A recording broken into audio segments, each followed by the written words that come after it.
नमस्कार, first Bharat news में आपका स्वागत है। सूरत से बड़ी खबर, करसण भादरका बापू ने आम आदमी पार्टी को बड़ा झटका देते हुए कांग्रेस का दामन थाम लिया है। उनके कांग्रेस में शामिल होने से प्रदेश की राजनीति में हलचल तेज हो गई है। करसण भादरका बापू ने वरिष्ठ कांग्रेस नेताओं की मौजूदगी में पार्टी की सदस्यता ग्रहण की। इस मौके पर बड़ी संख्या में उनके समर्थक और स्थानीय कार्यकर्ता भी मौजूद रहे। कांग्रेस नेतृत्व ने उनके पार्टी में शामिल होने का संगठन के लिए मजबूती बताया है। कांग्रेस में शामिल होने के बाद करसण भादरका बापू ने क्या कहा, आइए सुनते हैं।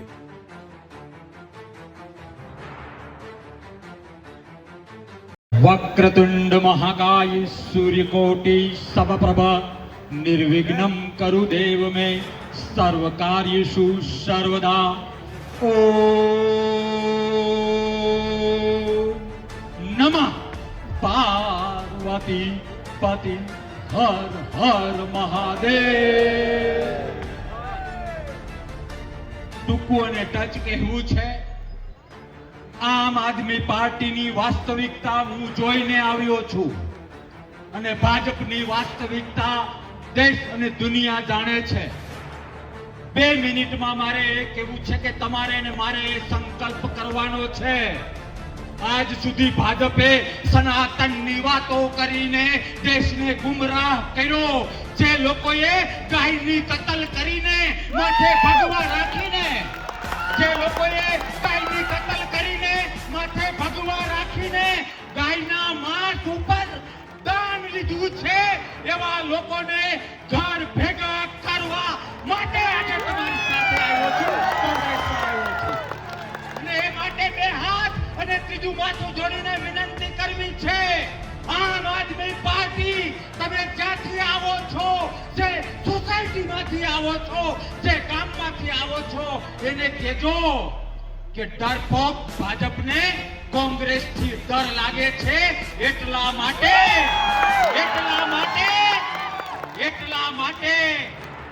ઉઠા ચાકાની જેમ ભાજપને કોંગ્રેસથી ડર લાગે છે એટલે આમ આદમી પાર્ટીને હથિયાર તરીકે વાપરે છે।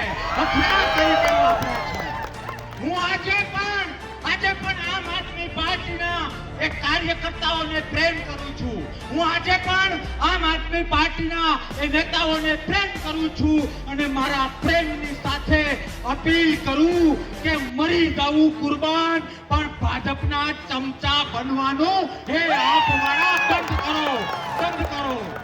વિશેષ કઈ નથી કહેવું કારણ કે સમયની મર્યાદા છે। મોટા ભાષણોથી કઈ નથી થતું। અધર્મના નામે ધર્મ કરવાથી કઈ નથી થતું। તમને બે હાથ અને ત્રીજું માથું જોડીને વિનંતી કરું છું કે જાગવું પડશે, અવાજ ઉઠાવવો પડશે। એ લોકોને સમજાવવું પડશે કે સસલાને 1,00,000 વખત સિંહ કહો તો એ સિંહ ન થાય। એટલે લોકશાહીના રક્ષણ માટે, ગરીબોના રક્ષણ માટે જે લોકો ખેડૂતના આંસુ ઉપર રાજકારણ કરે છે ને, એના માટે ઘરેથી નીકળી જવું પડે। એ જ તમારો ને મારો સાચો ધર્મ છે। હા કે ના? ભવિષ્યમાં મળતા રહીશું એ લોકોની વાસ્તવિકતા। આજે મને સવારથી અત્યાર સુધી મીડિયાએ પૂછ્યું કે શા માટે તમે આમ આદમી પાર્ટી છોડીને કોંગ્રેસ જોઈન કરી રહ્યા છો, ત્યારે મેં મીડિયાને કહ્યું, તમને પણ કહું છું, ગામડે જઈને કહેજો, ઘરે જઈને કહેજો, આઝાદી એ આપણી માਂ છે કે હા કે ના? કોંગ્રેસ એ લોકશાહીના એક નાગરિકનું માવતર છે અને માવતર છે। આવો એ માવતરનું જતન કરીએ, એ લોકશાહીનું જતન કરીએ। અને મેં લોકોને, મીડિયાવાળા ભાઈઓને કહ્યું, તમને કહું, તમે તમારા વિસ્તારમાં કહેજો કે ભાજપ કયું હથિયાર આગળ કરે છે તો કે આપ। એ બધું જ આભાસી છે। આભાસીના મહેલ, આભાસીનો વિકાસ, આભાસીનું સનાતન અને એક બાજુ કોંગ્રેસ વાસ્તવિકતા લઈને ચાલે છે। આવો બધું જ સાઈડમાં કરીને વાસ્તવિકતા તરફ પ્રયાણ કરીએ, માવતર પાર્ટી તરફ પ્રયાણ કરીએ।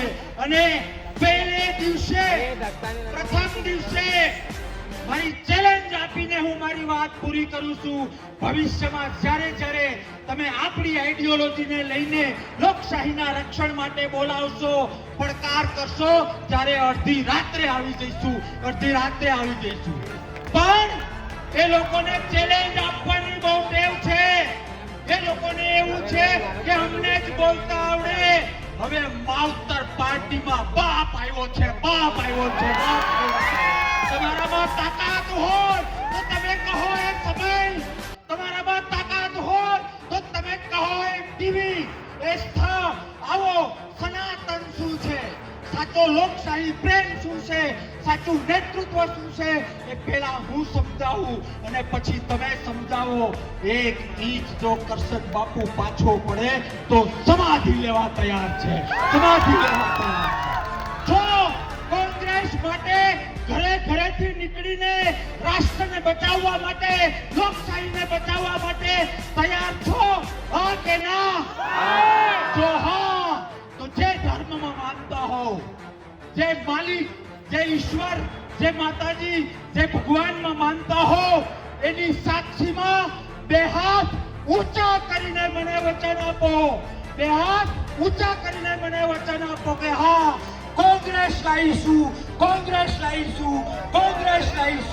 લોકશાહી બચાવીશું. છેલ્લે મહાદેવને યાદ કરીને મારી વાત પૂરી કરું છું. પણ યાદ રાખજો, ભવિષ્યમાં મળતું રહેવું છે અને આ લોકોના દાંત ખાટા કાઢતા રહેવા છે. હા કે ના?